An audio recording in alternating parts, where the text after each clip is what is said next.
നമസ്കാരം. ഏപ്രിൽ 9 തെരഞ്ഞെടുപ്പ് കഴിഞ്ഞ അന്ന് മുതൽ ഒരു കാർന്നോര് ക്ലിഫ് ഹൗസിൽ കയറി കഥകടച്ചിരിപ്പുണ്ട്. മെയ് 4 വോട്ടെണ്ണൽ. വോട്ടെണ്ണൽ കഴിഞ്ഞ് തൊട്ടടുത്ത ദിവസം വലിയൊരു പന്തലിടാനുള്ള നിർദ്ദേശമാണ് കാർന്നോർ നൽകിയത്. വീണ്ടും സത്യപ്രതിജ്ഞ ചെയ്യുമെന്ന് അദ്ദേഹം അങ്ങ് വിശ്വസിക്കുന്നു. ഇവിടെയാണ് സാധാരണ ജനങ്ങൾ ചോദിക്കുന്നത്, തോറ്റാൽ നിങ്ങൾ പന്തലിടുമോ? പന്തലിട്ടാൽ ആർക്കു വേണ്ടി?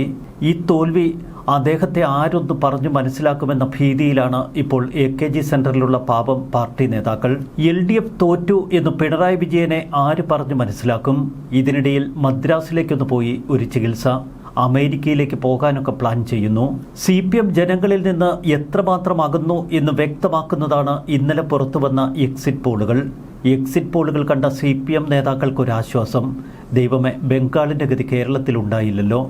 10-40 സീറ്റ് എന്തായാലും പിടിക്കും എന്ന ആത്മവിശ്വാസമാണ് ഇപ്പോൾ CPMനുള്ളത്. ചാനൽ ചർച്ചകളിലും മാധ്യമപ്രവർത്തകരുടെ മുന്നിലുമൊക്കെ തള്ളാൻ ഇനി CPM നേതാക്കൾക്ക് അവശേഷിക്കുന്നത് വെറും 3 ദിവസം മാത്രം. ഉള്ള സമയം പരമാവധി തള്ളു നടത്താൻ പാർട്ടി നേതൃത്വം പ്രാദേശിക നേതാക്കളെയും ഇപ്പോൾ ഓർമ്മപ്പെടുത്തുന്നു. എന്നാൽ ചില സ്ഥലങ്ങളിലൊക്കെ LDF ജയിക്കും എന്ന ആത്മവിശ്വാസം ഇപ്പോഴും കാണുന്നു. അവരുടെ ആത്മവിശ്വാസത്തെ നമ്മൾ നമിക്കണം. സല്യൂട്ട് സഖാവേ. എക്സിറ്റ് പോളും ഒപ്പീനിയൻ പോളും ഒരു മണ്ണാങ്കട്ടയും വേണ്ട. കേരളത്തിലെ ജനങ്ങൾക്കിത് പണ്ടേ അറിയാമായിരുന്നു. LDF ഭരണം ഇതോടെ അവസാനിക്കുമെന്ന്. ഇനി ഇവർ തിരിച്ചു വരരുത് എന്ന് പ്രാർത്ഥിക്കുന്ന വലിയൊരു കൂട്ടർ കേരളത്തിലുണ്ട്. മറുവശത്തങ്ങ് കാസർഗോഡ് മുതൽ പാറശാല വരെ വലിച്ചു കെട്ടി ഉയർത്തി വെച്ചിരിക്കുന്ന ഹോർഡിങ്ങുകളുണ്ടല്ലോ, അതൊക്കെ ആരെങ്കിലും മണ്ടയ്ക്ക് പിടിച്ച് വലിച്ച് താഴെയിടാനുള്ള സമയമായി. ചിലർ പറയുന്നു, വയനാട്ടിലെ ആ കോൺക്രീറ്റ് പൊട്ടിയപ്പോഴേ ഇടതുപക്ഷത്തിന്റെ തോൽവി മണത്തു എന്ന്. ഈ സമയവും കടന്നുപോകും എന്നൊരു പക്ഷേ പിണറായി വിജയൻ ഒരു പ്രസ്താവന നടത്തും. അന്ധരായ പാർട്ടി അടിമക്കണ്ണുകളോട് വീണ്ടും മുദ്രാവാക്യം വിളിക്കാൻ അദ്ദേഹം ആവശ്യപ്പെടും. പ്രതിപക്ഷ നേതാവായി മുഹമ്മദ് റിയാസിനെ അവരോധിക്കാനുള്ള ശ്രമവും തുടരും. എക്സിറ്റ് പോളിന്റെ അന്നുവരെ മാധ്യമങ്ങളായ മാധ്യമങ്ങളും ചാനലുകളായ ചാനലുകളും ഒക്കെ CPMനോടും ഭരണകൂടത്തോടും നീതി കാട്ടി. വാങ്ങിയ പൈസയ്ക്ക് അവർ കൃത്യമായി പണിയെടുത്തു. അതുകൊണ്ട് തന്നെ ഇന്നലെ എക്സിറ്റ് പോളിന് തൊട്ട് മുൻപ് വരെ ബലാബലമെന്നും ആര് ജയിക്കുമെന്ന് അറിയില്ല എന്നുമൊക്കെയാണ് ചാനലുകൾ പ്രവചിച്ചത്. എക്സിറ്റ് പോളിൽ സംഗതി പണിപാളി. എക്സിറ്റ് പോളുകൾ പുറത്തുവന്നതോടെ ഭരണ സ്ഥിരാകേന്ദ്രത്തിൽ ഇപ്പോൾ രസകരമായ നിരവധി നീക്കങ്ങൾ. പരമാവധി ഫയലുകൾ ഒപ്പിച്ചെടുക്കാനായി ഒരു കൂട്ടം ആളുകൾ സെക്രട്ടേറിയറ്റിനുള്ളിലേക്ക് ഇരച്ചു കയറുന്നു. മന്ത്രിമാരൊക്കെ ആദ്യ പിടിച്ചു വ്യാധി പിടിച്ച് പരക്കം പാച്ചിലാണ്. ആരൊക്കെ ജയിക്കുമെന്ന് ആർക്കറിയാം? സമ്പത്ത് കാലത്ത് നട്ട പല ഫയലുകളും ഇനി വിനയായി മാറുമോ എന്ന ഭയം ഈ മന്ത്രിക്കൂട്ടങ്ങൾക്കുണ്ട്. ഫയലുകളുടെ കോപ്പി ഒരു കാരണവശാലും പുറത്തു പോകരുതെന്നും അപകടമുണ്ടാക്കുന്ന ഫയലുകൾ മുച്ചൂടും കത്തിക്കണമെന്നും നിർദ്ദേശം ഇതിനകം നൽകിക്കഴിഞ്ഞു. പല പൊതുമേഖലാ സ്ഥാപനങ്ങളുടെയും കഴിക്കോലടക്കം വലിച്ചൂരിയാവും ഇനി ചെയർമാൻമാർ പുറത്തേക്ക് ഓടുന്നത്. പാർട്ടി ഡയറക്ടർ ബോർഡിലുള്ളവരുടെയും ലക്ഷ്യം അതുതന്നെ. സെക്രട്ടേറിയറ്റിനുള്ളിലെ മന്ത്രിമാർ കയ്യിൽ കിട്ടുന്നതൊക്കെ വാരിക്കെട്ടിക്കൊണ്ടുപോകും. മന്ത്രിമന്ദിരങ്ങൾ ഒഴിയാൻ തിരക്കിട്ട നീക്കങ്ങൾ തുടങ്ങിക്കഴിഞ്ഞു. ക്ലിഫ് ഹൗസിലിരിക്കുന്ന കാർന്നോർക്ക് മാത്രം ഇനിയും അവിടെ തുടരാനുള്ള പൂതി തീരുന്നില്ല. ജനം കടക്ക് പുറത്ത് എന്ന് പറഞ്ഞിട്ടും ക്ലിഫ് ഹൗസിനുള്ളിൽ അടച്ചുപൂട്ടി ഒരൊറ്റ ഇരിപ്പാണ്. എക്സിറ്റ് പോൾ ഫലം പുറത്തുവിട്ട ഒരൊറ്റ ഏജൻസിയും LDF കേവല ഭൂരിപക്ഷം നേടും എന്നുപോലും പറഞ്ഞു വെച്ചിട്ടില്ല. അതിൻ്റെ കലിപ്പ് ഇപ്പോൾ AKG സെന്ററിൽ കൃത്യമായി നമുക്ക് കാണാം. എക്സിറ്റ് പോളുകളിൽ തങ്ങൾ വിശ്വസിക്കുന്നില്ല എന്ന് പാർട്ടി പ്രസ്താവന നടത്തിക്കഴിഞ്ഞു. എന്നാൽ ഈ സർവേകളിൽ മുന്നണികൾക്ക് ലഭിക്കുന്ന സീറ്റുകൾക്കപ്പുറം തങ്ങൾക്ക് ലഭിക്കും എന്ന ആത്മവിശ്വാസമാണ് UDF ക്യാമ്പിൽ. VD സതീശൻ ഇപ്പോഴും ആവർത്തിക്കുന്നത് പഴയ 100 സീറ്റിന് മുകളിൽ.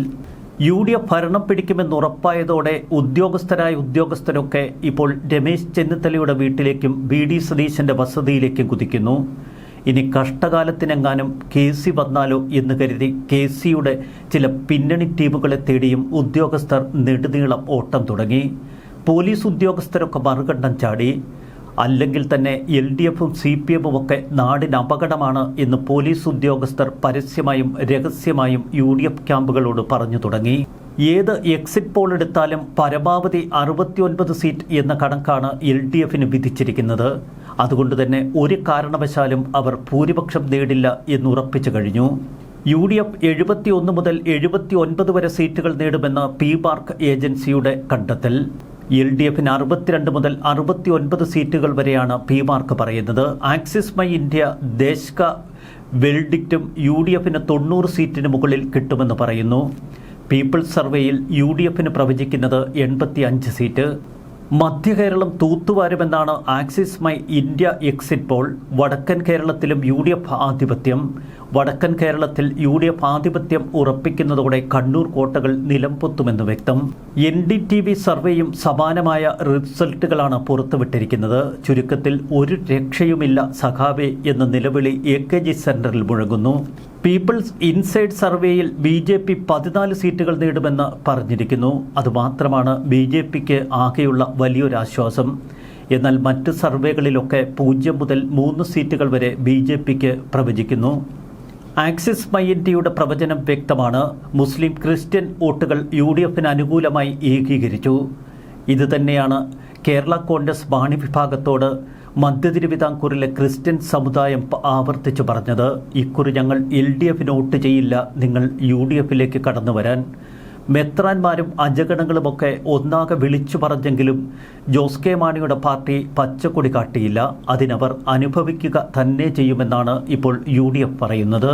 മുസ്ലിം വോട്ടർമാരിൽ 63% UDFന് അനുകൂലമായി പോൾ ചെയ്തു എന്നാണ് സർവേ റിപ്പോർട്ടുകൾ.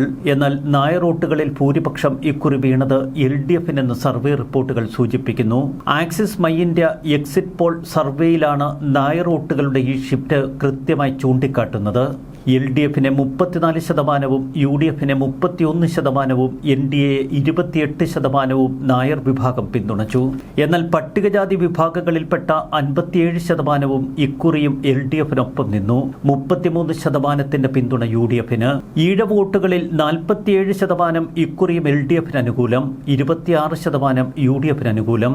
UDF ഇക്കുറി നേടുന്നത് 44% വോട്ടുകളെന്നാണ് ആക്സിസ് മൈ ഇന്ത്യയുടെ കണ്ടെത്തൽ. മൂന്നാം ഊഴം ലക്ഷ്യമിട്ട LDFന് തുടക്കം മുതൽ തങ്ങളുടെ കണക്കുകൂട്ടലുകൾ പിഴയ്ക്കുന്ന കാഴ്ച കേരളം കണ്ടു. ഹോർഡിങ്ങുകൾ തന്നെയാണ് പിണറായി വിജയനെ ഇത്രയേറെ ചതിച്ചത്. ഒരൊറ്റ ക്യാപ്റ്റൻ. കഴിഞ്ഞ 10 വർഷത്തിനിടയിലെ ഭരണം കൊണ്ട് പിണറായി വിജയനെ വെറുത്ത ജനങ്ങൾക്ക് മറ്റൊരു ഓപ്ഷൻ സ്വാഭാവികമായി അവർക്ക് മുന്നിൽ തെളിഞ്ഞു വന്നു. ഇത് ഭരണകൂടത്തിനെതിരെയുള്ള നെഗറ്റീവ് വോട്ടുകളാണ്. തദ്ദേശ ഭരണ തെരഞ്ഞെടുപ്പിലെ അതേ പോരാട്ട വീര്യം നിയമസഭാ തെരഞ്ഞെടുപ്പിലും പുറത്തെടുക്കുമെന്നാണ് Manorama news C voter mega exit പോളിൽ പറയുന്നത്. തലസ്ഥാനത്ത് താമര വിരിയുമെന്ന് മനോരമ എക്സിറ്റ് പോളിൽ പറയുന്നു. നേമത്ത് BJP സംസ്ഥാന അധ്യക്ഷൻ രാജു ചന്ദ്രശേഖറിന് നേരിയ മുൻതൂക്കം. കഴക്കൂട്ടത്തും വട്ടിയൂർക്കാവിലുമൊക്കെ മത്സരം പ്രവചനാതീതം. തിരുവനന്തപുരത്തെ 14 മണ്ഡലങ്ങളിൽ 6 മുതൽ 8 സീറ്റ് വരെ LDF നേടും. തിരുവനന്തപുരത്ത് UDFന് 38%, LDFന് 36%, NDAക്ക് 20% വോട്ടുകൾ. കോഴിക്കോട് UDFന്റെ ശക്തമായ തിരിച്ചുവരവാണ് Manorama C voter exit poll പറയുന്നത്. ജില്ലയിൽ UDFന്റെ വമ്പൻ തിരിച്ചുവരവ്. 2001 മുതൽ ഇടത് കോട്ടയായി ഉറച്ചുനിന്ന കോഴിക്കോട് ജില്ലയിൽ വലിയ വിള്ളൽ ഇപ്പോൾ ദൃശ്യമാണ്. ഹോട്ട് സീറ്റുകളായ കുറ്റ്യാടിയിൽ UDFനും ബേപ്പൂരിൽ LDFനും സാധ്യത. ബേപ്പൂരിൽ മത്സരിക്കാനിറങ്ങിയ PV അൻവറിനെ പരാജയപ്പെടുത്തി മുഹമ്മദ് റിയാസ് തന്നെ അവിടെ വിജയിക്കുമെന്നാണ് മനോരമ ന്യൂസ് പറയുന്നത്. കോഴിക്കോട് ജില്ലയിൽ ഇക്കുറി LDF 42% വോട്ട് നേടും, UDF 41%. VIP മണ്ഡലമായ മഞ്ചേശ്വരമടക്കം 5 സീറ്റുകളിൽ ശക്തമായ മത്സരമാണ് കാസർഗോഡ് ജില്ലയിൽ. എന്നാൽ മഞ്ചേശ്വരത്ത് BJP മുൻ സംസ്ഥാന പ്രസിഡന്റ് K സുരേന്ദ്രൻ വിജയിക്കുമോ എന്നെല്ലാവരും ഉറ്റുനോക്കുന്നു. മണ്ഡലത്തിൽ ഒരു മാറ്റം വരുത്താൻ സുരേന്ദ്രന് കഴിയില്ല എന്നാണ് മനോരമ സർവേയിൽ പറയുന്നത്. മുസ്ലിം ലീഗിലെ അഷ്റഫ് മണ്ഡലം നിലനിർത്തുമത്രേ. തൃശൂരിൽ സമ്പൂർണ്ണ LDF ആധിപത്യമാണ് മനോരമ ന്യൂസ് പറയുന്നത്. CC മുകുന്ദൻ പാർട്ടി വിട്ടത് ബാധിക്കില്ല എന്നും എക്സിറ്റ് പോൾ. തൃശൂർ ജില്ലയിലെ 9 മുതൽ 11 സീറ്റുകളിൽ വരെ LDFന് ആധിപത്യമുണ്ട് എന്നാണ് മനോരമ ന്യൂസ് പറയുന്നത്. എന്നാൽ എറണാകുളത്ത് സമ്പൂർണ്ണ UDF ആധിപത്യം. കളമശ്ശേരിയിലും കനത്ത പോരാട്ടം. 12 മുതൽ 14 സീറ്റ് വരെ UDFന് ലഭിക്കാമെന്നാണ് എക്സിറ്റ് പോൾ. LDFന് പരമാവധി 1 സീറ്റ്. എറണാകുളം ജില്ലയിൽ 46% UDF വോട്ട് ഷെയർ. LDFന് വെറും 38%. NDA 2020 കൂടെ കൂട്ടിയിട്ടും 10% ഒതുങ്ങുമെന്നും എക്സിറ്റ് പോൾ പറയുന്നു. തൃപ്പൂണിത്തറയിൽ UDFന് മുൻതൂക്കം. ദീപക് ജോയിയായിരുന്നു UDF സ്ഥാനാർത്ഥി. എന്നാൽ പാലക്കാട് വീണ്ടും LDFന് മേൽക്കൈ എന്നാണ് Manorama C voter exit poll പറയുന്നത്. ശോഭാ സുരേന്ദ്രൻ പരാജയപ്പെടും. മലപ്പുറം UDF തരംഗത്തിൽ തിളങ്ങുന്ന കാഴ്ചയാണ് എക്സിറ്റ് പോളിൽ. പൊന്നാനി ഒഴികെയുള്ള മുഴുവൻ സീറ്റുകളും UDFന്. ഇടുക്കിയിൽ UDF ആധിപത്യമാണ് മനോരമ സർവേ പ്രവചിക്കുന്നത്. മന്ത്രി റോഷി അഗസ്റ്റിൻ പരാജയപ്പെടുമെന്ന് മനോരമ ന്യൂസ് സർവേ തീർത്തു പറയുന്നു. ജില്ലയിൽ 3 മുതൽ 5 സീറ്റുകൾ വരെ UDF നേടുമെന്ന് എക്സിറ്റ് പോൾ വ്യക്തമാക്കുന്നു. കോട്ടയം ജില്ല വീണ്ടും UDF കോട്ടയായി മാറുന്ന അത്ഭുത കാഴ്ചയും മനോരമ എക്സിറ്റ് പോളിലുണ്ട്. പാലായിൽ മാണി സി കാപ്പന് നേരിയ മുൻതൂക്കം. പൂഞ്ഞാറിൽ PC ജോർജ് പരാജയപ്പെടും. സെബാസ്റ്റ്യൻ കുളത്തുങ്കലിനെ പരാജയപ്പെടുത്തി പൂഞ്ഞാർ സീറ്റ് UDF നേടുമെന്നും മനോരമ സർവേ പറയുന്നു. കാഞ്ഞിരപ്പള്ളിയും ചങ്ങനാശ്ശേരിയുമൊക്കെ UDF വിജയിക്കും എന്ന കണ്ടെത്തലാണ് മനോരമ ന്യൂസ് സർവേയിലുള്ളത്. കണ്ണൂരിൽ പോലും CPM കോട്ടകളിൽ വിള്ളൽ പ്രവചിക്കുന്നു മനോരമ സർവേ. പേരാവൂരിൽ KK ശൈലജ പരാജയപ്പെടുമെന്നാണ് സർവേ പറയുന്നത്. പത്തനംതിട്ട ജില്ലയിൽ അതിശക്തമായ UDFന്റെ തിരിച്ചുവരവ്. ആറന്മുളയിൽ LDF UDF ബലാബലം. അടൂർ മണ്ഡലം ഇക്കുറി കോൺഗ്രസ് തിരിച്ചുപിടിക്കും. ആലപ്പുഴയിലും UDFന് വലിയ നേട്ടം മനോരമ സർവേ പ്രവചിക്കുന്നു. വയനാട്ടിൽ സമ്പൂർണ്ണ UDF ആധിപത്യം. കൊല്ലം ജില്ലയിലെ UDFന്റെ തിരിച്ചുവരവാണ് മറ്റൊരത്ഭുതം. ചുരുക്കത്തിൽ കേരളത്തിൽ വലിയ UDF തരംഗമാണ് മിക്ക എക്സിറ്റ് പോളുകളും പ്രവചിക്കുന്നത്. Manorama news C voter survey പറയുന്നത് UDFന് 82 മുതൽ 94 സീറ്റ് വരെ ലഭിക്കുമെന്ന്. LDFന് വെറും 44 മുതൽ 56 വരെ. NDA 1 മുതൽ 3 സീറ്റുകൾ വരെ നേടാം. UDFന് കേരളത്തിൽ 43% വോട്ട്. കഴിഞ്ഞ തവണത്തേക്കാൾ 3% കൂടുതൽ. LDFന് 38% വോട്ട് വിഹിതം. കഴിഞ്ഞ തവണത്തേക്കാൾ 7% കുറവ്. NDAയുടെ വോട്ട് വിഹിതം 14%. ഇക്കഴിഞ്ഞ തവണത്തേക്കാൾ 3% കൂടുതൽ. രാഷ്ട്രീയ പ്രാധാന്യമുള്ള VIP സ്ഥാനാർത്ഥികളുടെ സാന്നിധ്യം. കേരളത്തിൽ ഹോട്ട് സീറ്റുകളായി മാറിയ മിക്ക മണ്ഡലങ്ങളും ഇക്കുറി UDF തിരിച്ചുപിടിക്കുന്ന അത്ഭുത കാഴ്ചയാണ് എക്സിറ്റ് പോളിലുള്ളത്. ചുരുക്കത്തിൽ എക്സിറ്റ് പോളുകൾ കണ്ട CPM കേന്ദ്രങ്ങൾ ഇപ്പോൾ വിരളി പിടിച്ചെന്തൊക്കെയോ വിളിച്ചു പറയുന്നു. മറുവശത്ത് UDF ക്യാമ്പിൽ തികച്ച ആത്മവിശ്വാസം. ഇനി മുഖ്യമന്ത്രി കസേരയ്ക്ക് വേണ്ടിയുള്ള അവസാന പോരാട്ടം. ന്യൂസ് ഡെസ്ക് മലയാളി വാർത്ത ഇൻസൈഡ്.